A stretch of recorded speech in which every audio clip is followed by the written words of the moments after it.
Génibet, Paris-Picardie. En ce moment, profitez de 250 € de bonus de bienvenue.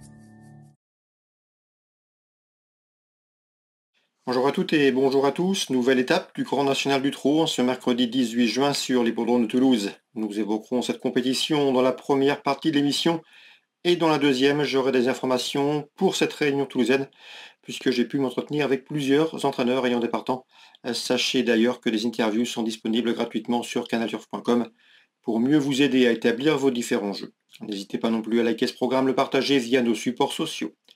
Donc pour ce quintet du mercredi 18 juin, le GNT fait escale à Toulouse. Mon préféré sera le moins riche de la course, le 1 Gilor Viva, cheval de qualité. Il a remporté groupe 3 cet hiver à Vincennes. C'est un cheval qui a déjà gagné corde à droite. Son entourage s'attache les services d'Alexandre Abrivard. Je le pense capable de s'imposer. D'ailleurs, à mon avis, les 6 ans vont se tailler la part du lion dans cette course.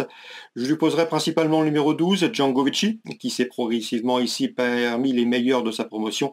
J'en veux pour preuve sa 4e place, obtenue dans le critérium des 5 ans au mois de septembre. Depuis, le cheval a remporté une étape du GNT, celle disputée le mois dernier au Croisé-la-Roche. Confirmation logiquement tendue pour ce 12, Django Vici. Attention également numéro 3, Jeannette Priori, qu'il ne faut pas condamner sur sa disqualification enregistrée dernièrement dans le Trophée Vert à Villeneuve-sur-Lot. C'est une bonne droitière, une jument de qualité, 18 podiums pour elle, dont 10 victoires en une quarantaine de courses courues. La corde à droite, comme je vous le disais, lui convient à merveille. Il faut donc la reprendre.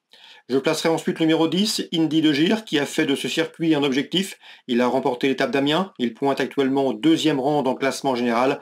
Il devrait marquer de nouveaux points dans la course au titre dans ce GNT, le 10, Indy de Gire. Le 15 mérite également crédit, c'est Harmonista. La jument vient de prouver sa forme en s'imposant corde à droite à Salon de Provence. Elle doit rendre la distance, mais elle sera pieds nus. Une place peut lui revenir.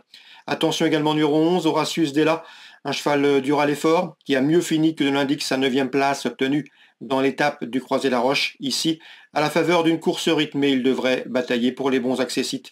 Je retiendrai ensuite le numéro 6, à savoir dans cette épreuve Generous Charm. Il a 9 ans, il est barré pour les premières places, mais c'est un cheval extrêmement régulier.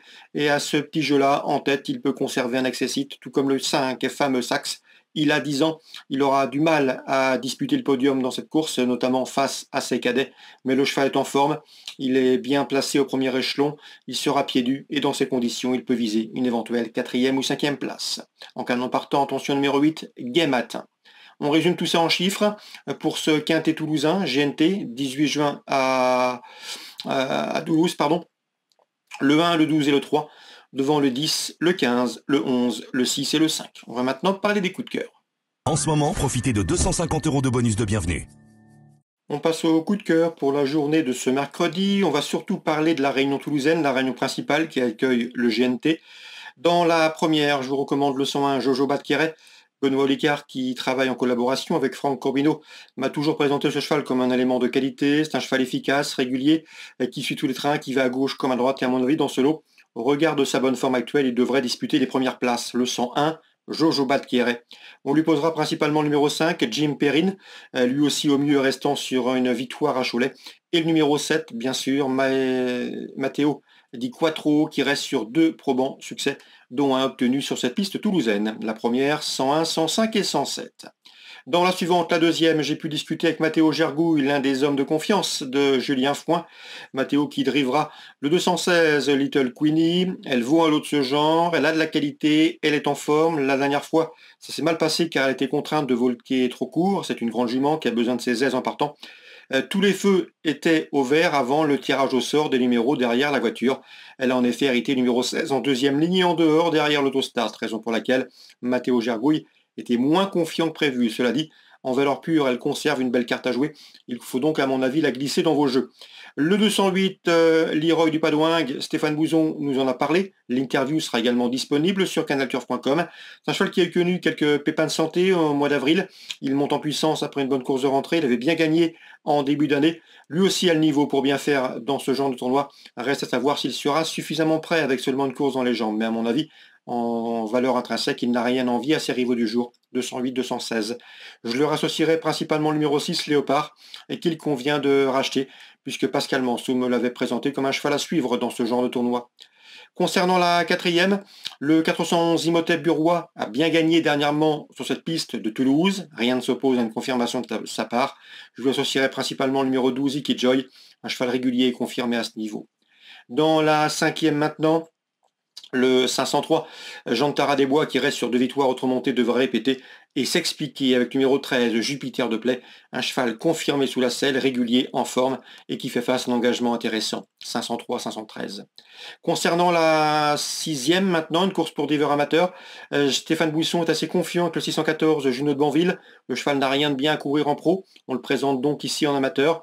C'est un cheval de qualité, suffisamment doué ici pour batailler et dominer à mon avis ses aînés. Le cheval à 6 ans, il devrait devancer plusieurs de ses aînés. Donc c'est un cheval qui doit pouvoir terminer sur le podium. Je lui poserai principalement le numéro 12, Jean Blanc du M, lui aussi un 6 ans qui fait face à un engagement intéressant. Dans cette épreuve, Adès de Succès, confirmé en amateur, constitue un rival sérieux. Donc les deux 6 ans, attention à eux, 614, Junot de Banville et 612, Jean Blanc du M. Ça c'est pour Toulouse. N'oubliez pas les interviews sur canalturf.com, elles sont nombreuses pour cette réunion toulousaine. Petit mot également sur la réunion 3 sur l'hippodrome de Chartres. J'aime beaucoup le 209 Mermoz, qui avait bien gagné lors de son avant-dernière sortie à Maine, corde à droite. C'est un cheval qui depuis s'est manqué au départ à Anguin, mais l'engagement est bon, l'opposition est dans ses cordes et à mon avis, il peut aussi renouer avec la victoire au regard des forces en présence. Le 209, Mermoz, entraînement Baudouin, dans le deuxième rendez-vous sur l'hippodrome de Chartres. Voilà pour les coups de cœur de ce mercredi. Bonne journée à tous, très bon jeu, et n'oubliez pas de liker ce programme s'il vous donne satisfaction. Génibet, Paris Picardie.